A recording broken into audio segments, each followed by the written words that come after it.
کونین کیا ہے خلد کا قبضہ لیے ہوئے، قبضہ لیے ہوئے۔ صلی اللہ تعالی علیہ وسلم کی کنیزوں، جس آیہ کریمہ کی تلاوت کرنے کا میں نے شرف حاصل کیا ہے، رب قدیر اس کے متعلق مجھے حق کہنے اور آپ تمامی ماؤں اور بہنوں کو حق سن کر اس پر عمل کرنے اور اسے عام کرنے کی توفیق عطا فرمائے۔ میرے پیارے آقا صلی اللہ تعالی علیہ وسلم کی کنیزوں، اللہ تبارک و تعالی نے ہمیں زمین پر ایک بندے کی حیثیت سے بھیجا ہے۔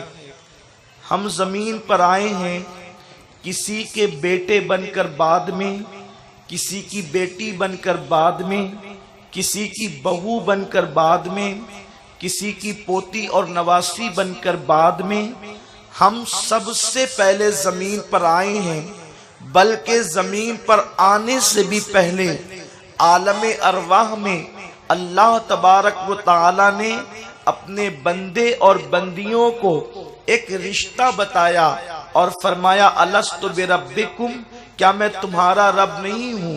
تو سارے لوگوں نے کہا بلا، بے شک تو ہمارا رب ہے۔ تو ہم دنیا میں آئے تو ماں ملی، دنیا میں آئے تو باپ ملا، دنیا میں آئے تو بھائی ملا، دنیا میں آئے تو بہنیں ملی، دنیا میں آئے تو شوہر ملا، دنیا میں آئے تو بیوی ملی، دنیا میں آئے تو بچے ملے، دنیا میں آئے تو دوست اور سہیلیاں ملی۔ یہ سارے رشتے دنیا کے اندر ملے، لیکن جب نہ دنیا تھی، نہ دنیا کے انسانوں کو جسمانی وجود ملا تھا، اس سے پہلے اللہ نے اپنے بندے اور بندیوں کو یہ بات جتائی کہ تم سب میرے بندے ہو اور میری بندیاں ہو۔ اے اللہ کی کنیزوں، مصطفیٰ جان رحمت صلی اللہ علیہ وسلم کی کنیزوں، اب ایک عورت جب شوہر کے ساتھ رشتے میں بندھ جاتی ہے تو شوہر کا رشتہ نبھانے کے لیے اس کو اپنے شوہر کی خدمت کرنی پڑتی ہے، تب کہیں جا کر ایک بیوی اچھی بیوی کہلاتی ہے۔ اور اگر کوئی عورت اپنے شوہر کی خدمت نہیں کرتی تو جلد ہی میاں بیوی کا رشتہ ٹوٹ جاتا ہے۔ اسی طریقے سے بڑے ہونے کے بعد، جوان ہونے کے بعد ماں باپ کی خدمت کرنی پڑتی ہے، تب کہیں جا کر ماں باپ کا رشتہ نبھایا جا سکتا ہے۔ بھائی بہنوں کو پیار دینا پڑتا ہے، تب کہیں جا کر کے بھائی بہن کا رشتہ نبھایا جاتا ہے۔ اب آپ مجھے بتائیں، اگر کوئی شوہر کا رشتہ نہ نبھائے تو وہ اچھی بیوی نہیں ہو سکتی، اگر کوئی ماں باپ کا رشتہ نہ نبھائے تو وہ اچھی اولاد نہیں ہو سکتی، اگر کوئی بھائی بہنوں کا رشتہ نہ نبھائے تو وہ اچھی بہن نہیں ہو سکتی۔ میرے پیارے آقا علیہ السلام کی کنیزوں، جس طریقے سے ہر ایک کا رشتہ نبھانے کا الگ الگ انداز ہے، تو اللہ کے ہم بندے ہیں، وہ ہمارا معبود ہیں اور ہم اس کے عبد ہیں، تو اللہ سے بھی ہمارا رشتہ ہے، اور اللہ سے ہمارا رشتہ اتنا بڑا رشتہ ہے کہ سارے رشتے ٹوٹ سکتے ہیں، سارے ناطے ٹوٹ سکتے ہیں، سارے رشتے جواب دے سکتے ہیں، لیکن عبد و معبود کا رشتہ کبھی ٹوٹ نہیں سکتا۔ پھر اللہ سے رشتہ نبھانے کا طریقہ کیا ہے؟ اللہ رب العزت سے رشتہ استوار کرنے کا طریقہ کیا ہے؟ تو قرآن کہتا ہے وَمَا خَلَقْتُ الْجِنَّ وَالْإِنسَ إِلَّا لِيَعْبُدُونَ، ہم نے جن و انس کو صرف اپنی عبادت کے لیے پیدا کیا۔ پتا چلا اگر شوہر کا رشتہ نبھانا ہو تو شوہر کی خدمت کی جاتی ہے، ماں باپ کا رشتہ نبھانا ہو تو ماں باپ کی خدمت کی جاتی ہے، اور اللہ سے رشتہ نبھانا ہو تو اللہ رب العزت کی عبادت کی جاتی ہے۔ یہ اللہ رب العزت کی خدمت کا بہترین طریقہ ہے۔ ہم ماں باپ کی طرح اللہ کی خدمت نہیں کر سکتے، اولاد کی طرح اللہ کی خدمت نہیں کر سکتے، شوہر کی طرح اللہ کی خدمت نہیں کر سکتے۔ رب کی بارگاہ میں عبادت کر کے اس کی خدمت انجام دیتے ہیں، اس کی بارگاہ کی آداب بجا لاتے ہیں۔ میرے پیارے آقا صلی اللہ علیہ وسلم کی کنیزوں، اب مجھے بتاؤ، جو اللہ کی عبادت نہیں کرتے گویا کہ وہ اللہ سے رشتہ نہیں نبھاتے۔ اور دیکھیں، جب کوئی اللہ کی عبادت کرے اور اللہ سے رشتہ نبھائے تو اس کا رشتہ مضبوط ہوتا چلا جاتا ہے، اور اتنا مضبوط ہو جاتا ہے نبھانے والوں کا رشتہ کہ اللہ اکبر، ایک عورت وقت کی رابعہ بن جاتی ہے، اور پھر رابعہ کو وہ مقام مل جاتا ہے کہ جب وہ حج کے لیے جائے تو پھر کعبہ اس کے استقبال کے لیے آ جایا کرتا ہے۔ اے خاتون جنت کی کنیزوں، اور جو عورتیں عبادت کر کے اللہ سے رشتہ نہیں نبھاتی، اللہ کا رشتہ نہیں نبھاتی، تو پھر ان عورتوں کو اللہ اکبر جہنم کا ایندھن بنا دیا جاتا ہے۔ اللہ کی عبادت کے لیے ہمیں پیدا کیا گیا۔ اللہ رب العزت کی عبادتوں میں سب سے افضل ترین عبادت، افضل العبادات جس کو کہا گیا ہے، اس کو نماز کہتے ہیں۔ میرے پیارے آقا صلی اللہ علیہ وسلم کی کنیزوں، اللہ تبارک و تعالیٰ کے حبیب مصطفیٰ جان رحمت صلی اللہ تعالی علیہ وسلم نے ارشاد فرمایا، جو نماز پڑھے اللہ اس کے چہرے کو منور کرتا ہے، جو نماز پڑھے اللہ اس کی عمر میں برکت عطا کرتا ہے، جو نماز پڑھے 5 وقتہ نماز پڑھنے والوں کے وجود پر کوئی گناہ کا میل باقی نہیں رکھتا، نماز پڑھنے والوں کے رزق میں برکت عطا کی جاتی ہے، نماز پڑھنے والا مصیبت میں گرفتار ہوتا ہے تو فرشتوں کے ذریعے سے اس کی مدد کی جاتی ہے، نماز پڑھنے والوں کی مشکلوں کو آسان کیا جاتا ہے، نماز پڑھنے والے جب قبر میں جائیں گے تو ان کی قبر میں تاریکی اور اندھیرا نہیں ہوگا، نماز پڑھنے والے جب پل صراط پر چلیں گے تو نماز نور بن کر ان کے آگے آگے چلتی ہوئی نظر آئے گی، نماز پڑھنے والوں کو جب موت آئے گی تو بڑی آسانی کی موت آئے گی، بڑی اطمینان کی موت آئے گی۔ اللہ کے حبیب مصطفیٰ کریم رؤوف الرحیم صلی اللہ تعالی علیہ وسلم ارشاد فرماتے ہیں، نمازی کو جب موت آتی ہے تو اس شان سے موت آتی ہے جیسے بال آٹے سے نکال لیا جائے اور خبر نہیں ہوتی، آنی کے ساتھ بال آٹے سے نکل جاتا ہے۔ اللہ کے حبیب غیب دا نبی صلی اللہ علیہ وسلم فرماتے ہیں، اسی طریقے سے مومنین جو نماز کے پابند ہیں ان کو اللہ بڑی آسانی کی موت عطا فرماتا ہے، فرشتے بڑی خوبصورت شکل میں آتے ہیں اور بہت اطمینان کی انہیں موت آتی ہے۔ جب وہ قبر میں جاتے ہیں نماز پڑھنے والے تو وہ دیکھتے ہیں قبر کے اندر ایک دلہن موجود ہے، جب وہ گھونگٹ اٹھا کر کے پوچھتے ہیں تو کون ہے، قبر کے اندر تیرا کام کیا ہے، تو اس وقت وہ دلہن کہتی ہے میں تیری نماز ہوں، جب نماز کا وقت آتا تھا تو سب کو چھوڑ دیا کرتا تھا، تم لوگ سب کو چھوڑ دیا کرتے تھے، اب تم کو چھوڑ کر کے سب چلے گئے ہیں تو ہم تمہاری مدد کے لیے آئے اور قیامت تک کے لیے تمہارا دل تمہاری قبر میں بہلاتے رہیں گے۔ میرے پیارے آقا صلی اللہ علیہ وسلم کی کنیزوں، اللہ کے حبیب مصطفیٰ کریم رؤوف الرحیم صلی اللہ تعالی علیہ وسلم فرماتے ہیں، جب کوئی بندہ یا بندی اپنے سر کو سجدے میں رکھتے ہیں وہ اللہ سے سب سے زیادہ قریب ہو جاتے ہیں، اسی لیے میرے آقا مصطفیٰ کریم رؤوف الرحیم صلی اللہ علیہ وسلم نے ارشاد فرمایا کہ جب بندہ سجدہ کرتا ہے تو اللہ اور بندے کے درمیان جتنے حجابات ہوتے ہیں وہ سارے حجابات اٹھا دیے جاتے ہیں، وہ پردے اٹھا دیے جاتے ہیں، اور جس وقت انسان سجدے میں جا کر رب کی بارگاہ میں جو دعا کرتا ہے اللہ اس کی دعا کو شرف قبولیت عطا کرتا ہے۔ حضرت شیخ زکریا ملتانی رحمت اللہ تعالی علیہ فرماتے ہیں کہ علم ایک حصہ اور 2/3 ادب ہے، یعنی علم سے ڈبل درجہ ادب کا ہے، اسی لیے ارشاد فرماتے ہیں کہ اللہ اکبر، ادب کا بہترین طریقہ سجدہ ہے۔ جب بندہ رکوع کرتا ہے تو یہ اللہ کے بندہ ہونے کا دعویٰ کرتا ہے، جب بندہ رکوع میں جاتا ہے تو وہ اللہ رب العزت کے بندگی کا دعویٰ کرتا ہے، اور جب وہ سجدہ کرتا ہے تو اس کی دلیل پیش کرتا ہے۔ میرے پیارے آقا صلی اللہ علیہ وسلم کی کنیزوں، اندازہ فرمائیں، نماز وہ عبادت جو بندے کو خدا سے قریب کر دے، نماز وہ عبادت جو مشکلوں کو آسان کر دے، نماز وہ عبادت جو آنے والی مصیبتوں کو آنے سے پہلے دور کر دے، نماز وہ عبادت جو انسان کا چہرہ جگمگا دے، نماز وہ عبادت جو انسان کے دل کو منور کر دے، نماز وہ عبادت میرا اللہ قرآن میں ارشاد فرماتا ہے فَإِنَّ مَعَ الْعُسْرِ يُسْرًا إِنَّ مَعَ الْعُسْرِ يُسْرًا فَإِذَا فَرَغْتَ فَانْصَبْ وَإِلَىٰ رَبِّكَ فَارْغَب۔ میرے محبوب، ہر مصیبت کے بعد آسانی ہے، اور یقیناً ہر مصیبت کے بعد دوہری آسانی آسانی ہے، شرط یہ ہے فَإِذَا فَرَغْتَ فَانْصَبْ، جب آپ نماز سے فارغ ہو جائیں تو پھر نماز کے بعد دعا میں گڑ گڑائیں۔ پتا چلا ہر دعا کی برکت ہے، لیکن دعا میں سب سے افضل ترین دعا وہ ہے، دعا میں سب سے بڑی دعا وہ ہے، دعا سب سے زیادہ کون سی قبول ہوتی ہے؟ اللہ فرماتا ہے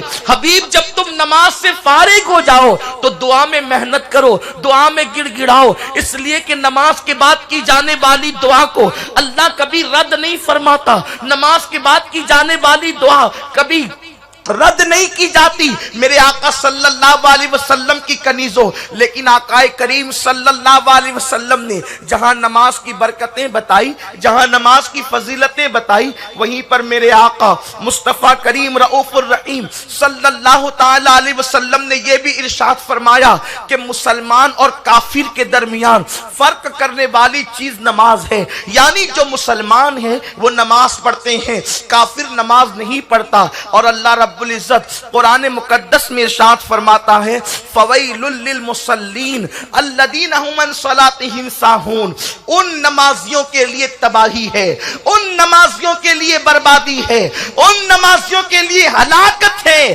جو اپنی نمازوں سے غفلت کرتے ہیں۔ اس کی تفسیر میں سید المفسرین رئیس المفسرین حضرت سیدنا عبداللہ ابن عباس رضی اللہ تعالیٰ عنہ حبر الامہ ارشاد فرماتے ہیں کن نمازیوں کے لیے ہلاکت ہے، کن نمازیوں کے لیے تباہی ہے؟ ارشاد فرماتے ہیں جو نمازوں کو وقت ٹال کر کے نماز پڑھتے ہیں ان کے لیے ہلاکت اور بربادی ہے۔ میرے آقا صلی اللہ علیہ وسلم کی کنیزوں، ایک مرتبہ اللہ کے حبیب مصطفیٰ کریم رؤوف الرحیم صلی اللہ تعالی علیہ وسلم نے اپنے صحابہ کو دعا سکھائی، اے میرے صحابہ اللہ کی بارگاہ میں دعا کرو کہ اے اللہ ہمیں بدبخت نہ بنانا، اے اللہ ہمیں تباہ ہو جانے والے نہ بنانا، مولا ہمیں بدبختی سے بچا لے۔ اور اس کے بعد خود ہی ارشاد فرمایا اے میرے صحابہ تمہیں پتا ہے بدبخت لوگ کون ہیں، شقی لوگ کون ہیں، تباہ ہونے والے لوگ کون ہیں، ہلاک ہونے والے لوگ کون ہیں؟ صحابہ نے عرض کیا یا رسول اللہ اللہ جانتا ہے اور اللہ کا رسول جانتا ہے۔ میرے آقا صلی اللہ علیہ وسلم نے فرمایا دنیا میں بدبخت لوگ وہ ہیں جو لوگ نماز پابندی کے ساتھ نہیں پڑھتے، جو لوگ نماز ادا نہیں کرتے۔ پھر اللہ کے حبیب غیب دان نبی صلی اللہ علیہ وسلم فرماتے ہیں جو نماز میں سستی کرتے ہیں، جو نماز ادا نہیں کرتے، وہ بدبخت لوگ ہیں، وہ برے اور بدترین لوگ ہیں۔ اللہ اسلام سے ان کے حصے کو ختم کر دیتا ہے، اسلام میں ان کا کوئی حصہ نہیں جو نماز کی پابندی نہیں کرتے۔ اللہ کے حبیب صلی اللہ علیہ وسلم ارشاد فرماتے ہیں جو نمازوں میں سستی کرتے ہیں، نمازوں میں غفلت کرتے ہیں، نمازوں کو ترک کرتے ہیں، جب وہ کلمہ شہادت پڑھتے ہیں تو اللہ ان کی شہادت کو قبول نہیں فرماتا، جب وہ دعا کرتے ہیں اللہ ان کی دعا کو قبول نہیں فرماتا، اور ان لوگوں کا شمار بدبختوں میں ہوتا ہے۔ اللہ کے حبیب صلی اللہ علیہ وسلم کی کنیزوں سن لو، جب ہم دعا کرتے ہیں تو ہو سکتا ہے کبھی کبھی شامت اعمال کی بنیاد پر ہماری دعاؤں کو روک دیا جاتا ہو، ہماری دعاؤں کو آخرت کے خزانے میں جمع کر دیا جاتا ہو، لیکن اللہ رب العزت کے کچھ بندے ایسے ہیں جو دنیا میں کہیں نہ کہیں کبھی نہ کبھی پوری امت کے لیے دعا کرتے ہیں۔ مثال کے طور پر ہم جب نماز میں قرآن پڑھتے ہیں یا نماز کے بعد دعا کرتے ہیں تو ہم پوری امت کے لیے دعا کرتے ہیں ربنا آتنا فی الدنیا حسنہ وفی الآخرۃ حسنہ ربنا ظلمنا انفسنا۔ آپ دعا کے جتنے بھی صیغے دیکھیں سب جمع کا صیغہ ہے، یعنی انسان جب دعا کرتا ہے، مومن جب دعا کرتا ہے تو پوری امت کو لے کر کے دعا کرتا ہے۔ اب ہم کبھی کبھی نہیں مانگتے، بغیر مانگے بھی ہمیں دولت مل جاتی ہے، بغیر مانگے بھی ہماری پریشانی دور ہو جاتی ہے، بغیر مانگے بھی ہماری تکلیف دور ہو جاتی ہے، بغیر مانگے ہماری مصیبت دور ہو جاتی ہے، بن مانگے ہمیں اولاد مل جاتی ہے، بن مانگے ہمیں اچھی بیوی مل جاتی ہے، بن مانگے ہمیں اچھا مکان مل جاتا ہے۔ تو ہم کہتے ہیں نا میں نے تو کبھی سوال بھی نہیں کیا تھا، پھر یہ مجھے ملا کیسے؟ تو نادان سن، تو نے سوال نہ کیا تھا، لیکن اللہ کے جو ولی دعا کرتے ہیں تو وہ پوری امت کو لے کر کے دعا کرتے ہیں. امتی وہاں موجود ہو یا نہ ہو, انسان وہاں موجود ہو یا نہ ہو, پوری امت کے لیے وہ دعا کرتے ہیں. اور اولیاء کی دعا جب امت کے لیے قبول ہو جاتی ہے, پوری قوم کے لیے قبول ہو جاتی ہے, تو مانتا اللہ کا ولی ہے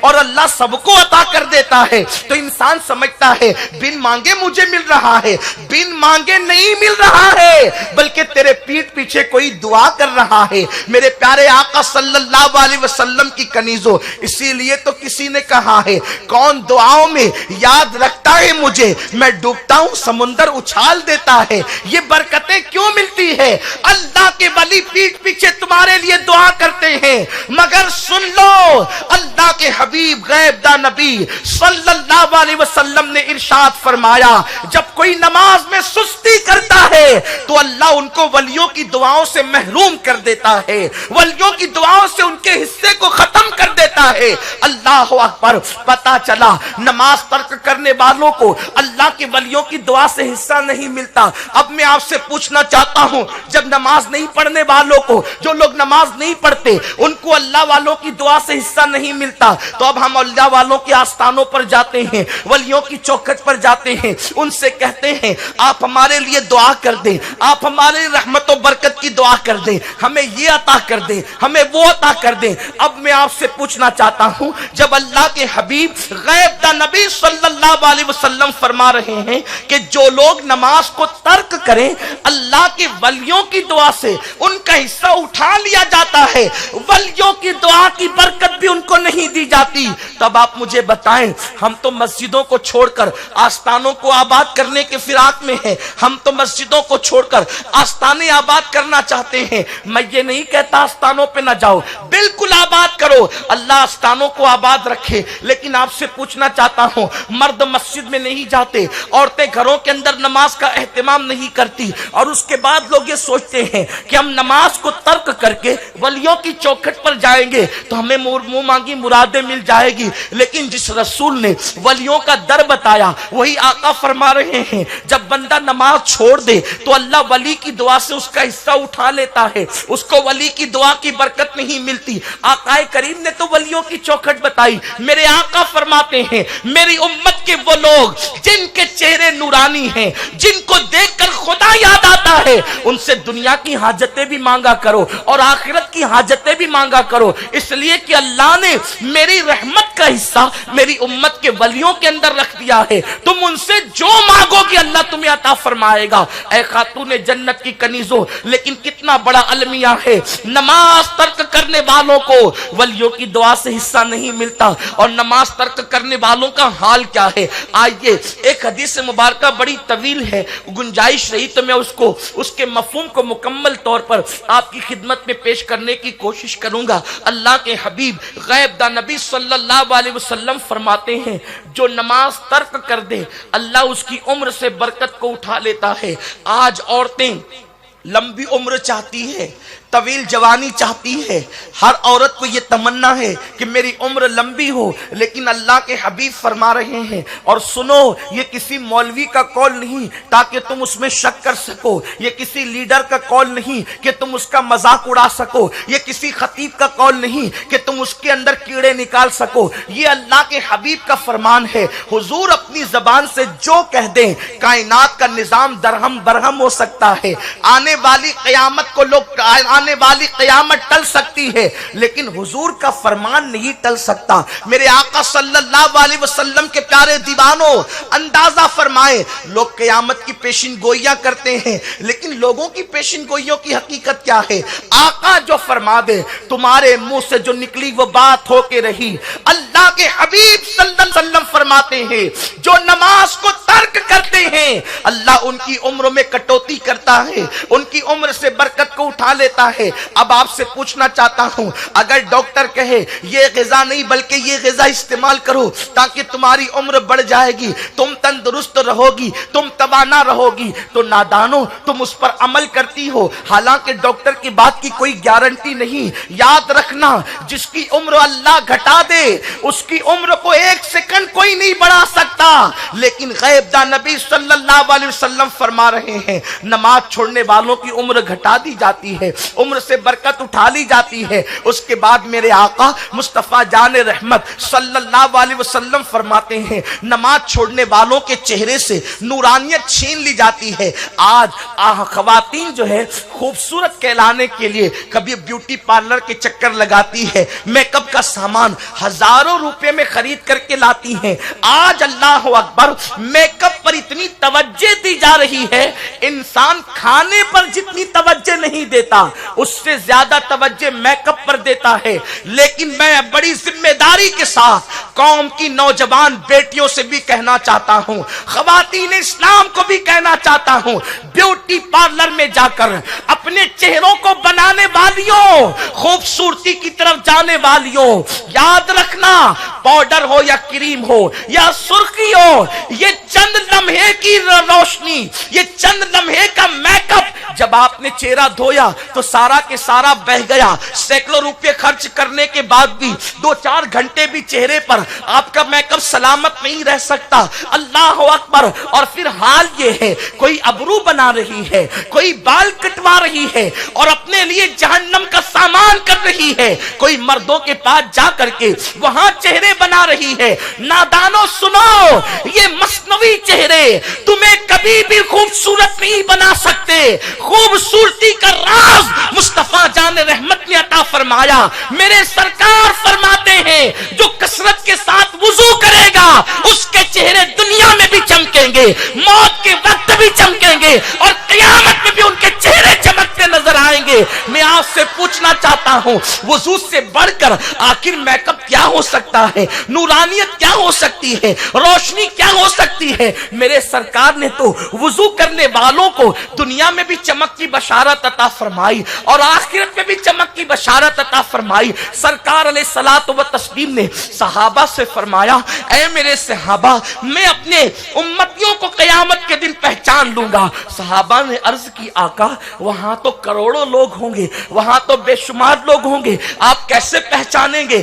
میرے آقا فرماتے ہیں یہ بتاؤ اگر کالے گھوڑوں میں سفید گھوڑوں کو کھڑا کر دیا جائے تو سفید گھوڑوں کا مالک کیا اپنے گھوڑوں کو نہ پہچانے گا؟ صحابہ نے کہا کیوں نہیں یا رسول اللہ؟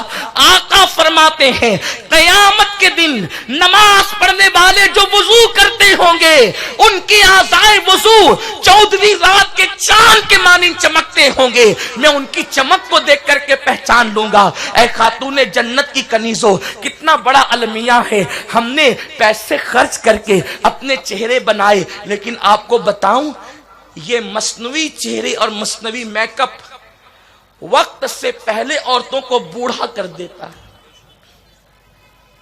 اس لیے کہ اس میں ایسی دوائیاں، ایسے کیمیکل اور ایسی چیزیں ہوتی ہیں وقت سے پہلے چہرے پہ جھریاں پڑنے لگتی ہیں، جوانی میں ہی چہرہ بوڑھا نظر آنے لگتا ہے۔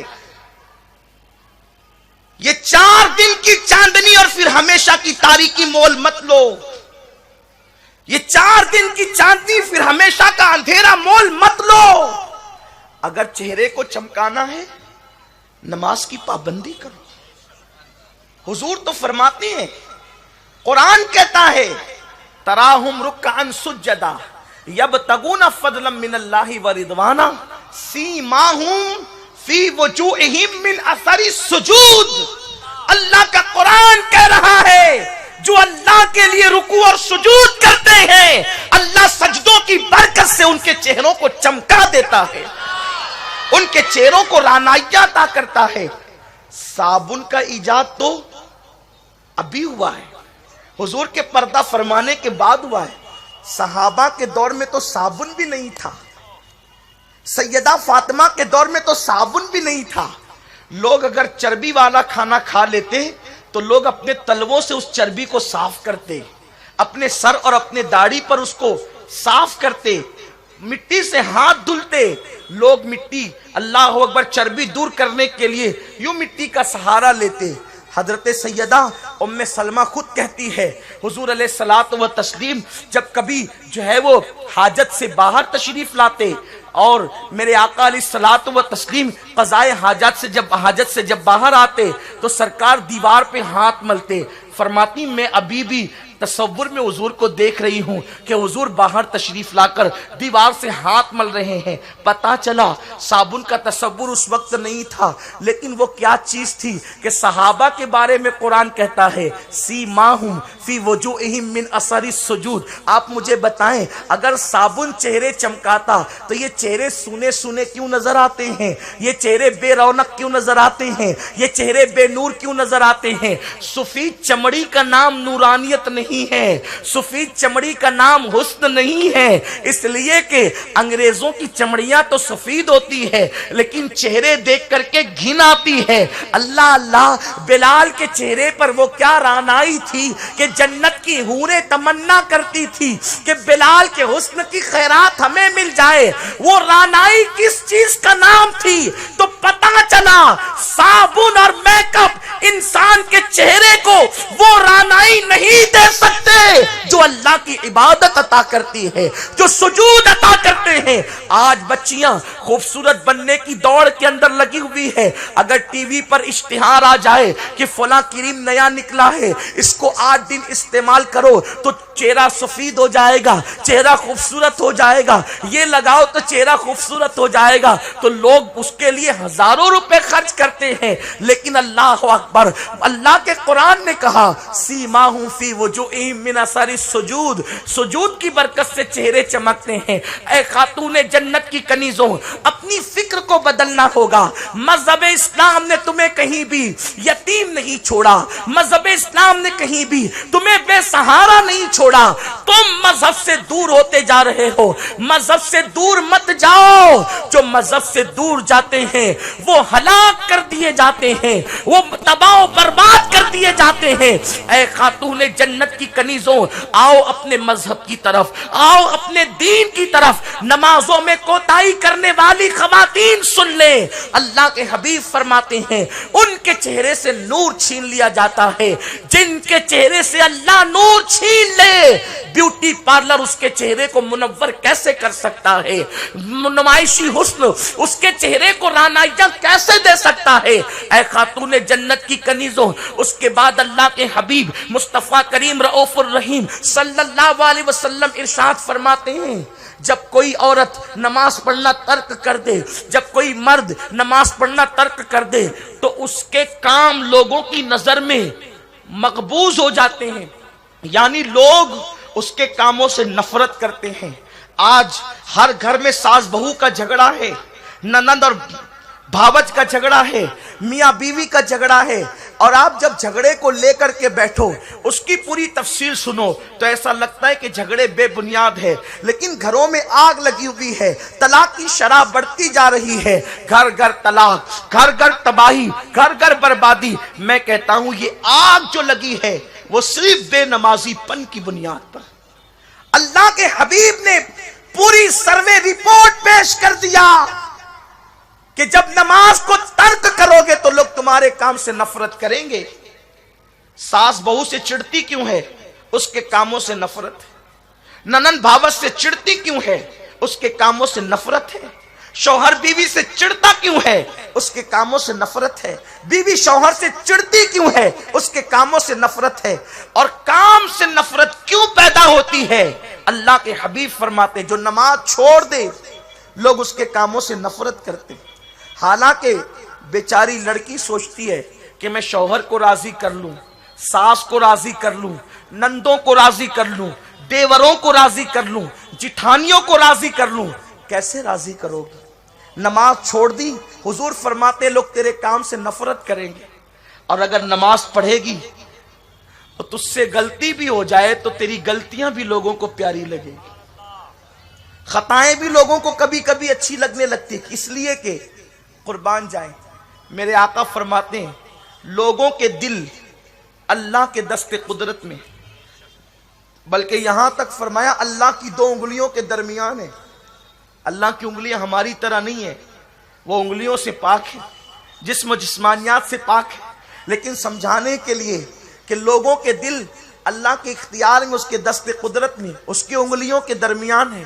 وہ جس کے لیے چاہے محبت پیدا کر دے، جس کے لیے چاہے نفرت پیدا کر دے۔ اب آپ مجھے بتائیں، اللہ کی عبادت چھوڑو گی تو تمہارے لیے نفرتوں کے بیج بوئے جائیں گے، تمہارے لیے نفرتیں پیدا ہوگی۔